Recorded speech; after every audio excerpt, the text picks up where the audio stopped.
आपका हमारी आध्यात्मिक यात्रा में हार्दिक स्वागत है। आप सुन रहे हैं शिव महापुराण, जो सनातन धर्म के ही अनमोल ग्रंथों में से एक है। इस श्रृंखला में हम आपके लिए ही इस दिव्य ग्रंथ के प्रत्येक अध्याय का शाश्वत पाठ प्रस्तुत करेंगे।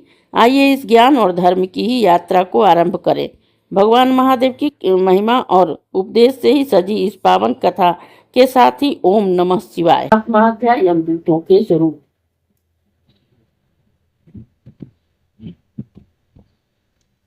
कुमार बोले, संपूर्ण मनुष्य 4 प्रकार के पापों से भय उत्पन्न करने वाले भयानक यमराज के लोक को जाने के लिए ही विवश हो जाते हैं। चित्रगुप्त से लेकर ही वशिष्ठ आदि जैसे समस्त जीव शुभ या अशुभ कर्म करने वाले ऐसे कोई प्राणी नहीं जो यमलोक को नहीं जाता।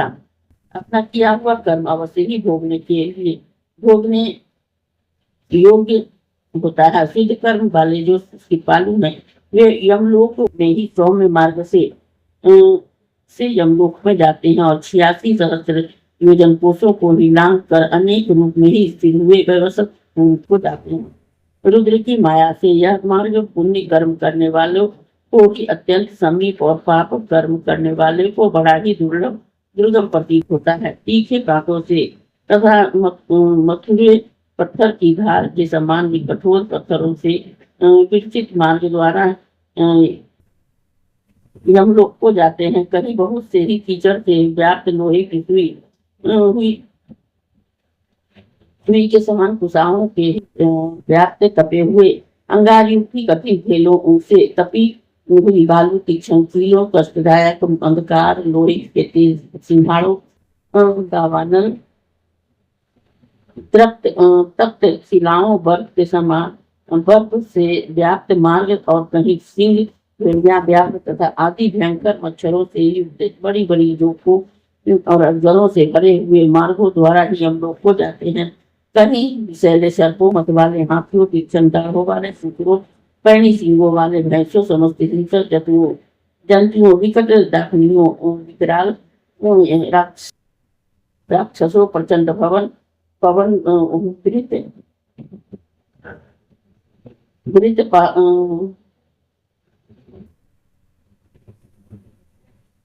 पाषाणों की वर्षा तथा प्रदीप्त अंगारों की वर्षा से ही पीड़ित इसी मार्ग से यमराज के लोक को जाते हैं।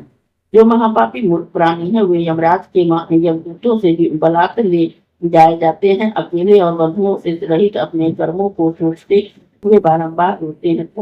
वस्त्र से रहित बिना शौक से भयभीत हुए क्षुधा से ही व्याकुल होते हैं।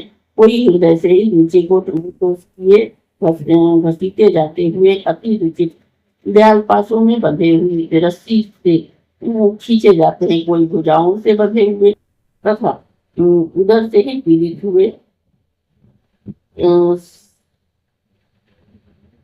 श्रृंखलाओं से ही पूरी दोनों कानों से ही टूटी हुई कपोलों तथा कोठों में रस्सी से खींचे जाते हैं।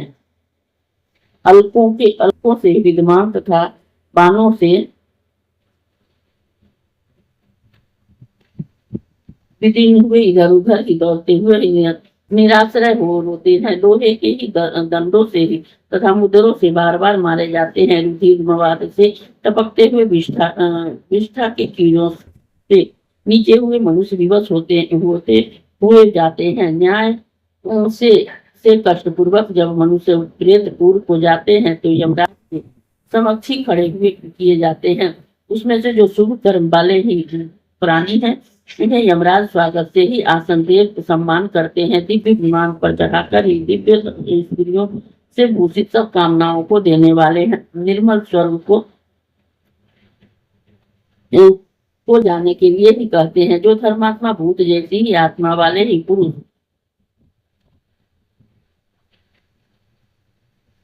पुरुष है वे ही धर्मराज के यहाँ ही सुंदर सुख को देखते हैं।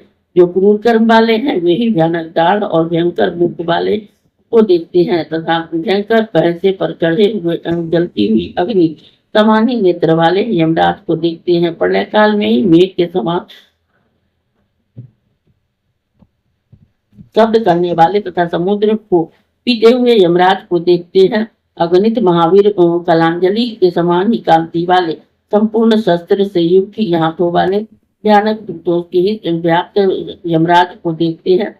इस प्रकार से घिरे हुए भयंकर दर्शन वाले उस यमराज को तथा भयानक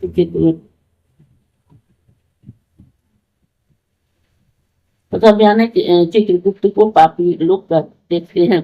इस उपरोक्त पाप करने वाले जीवों को यमराज अत्यंत हिंदल काटता है और भगवान चित्रगुप्त धर्म वाक्यों से बोधन करते हैं। इस अध्याय के श्रवण हेतु आपका हृदय से धन्यवाद।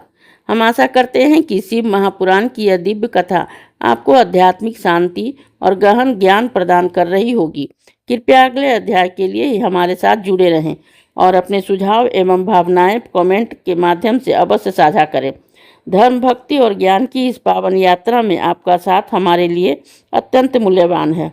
ओम नमः शिवाय। यदि यह प्रस्तुति आपको पसंद आई हो, लाइक करें, कमेंट करें, सब्सक्राइब जरूर करें, बेल आइकॉन दबाना ना भूलें ताकि अगला अध्याय आपसे छूटे नहीं। और इस पावन ज्ञान को ही शेयर करें अपने परिवार और मित्रों तक।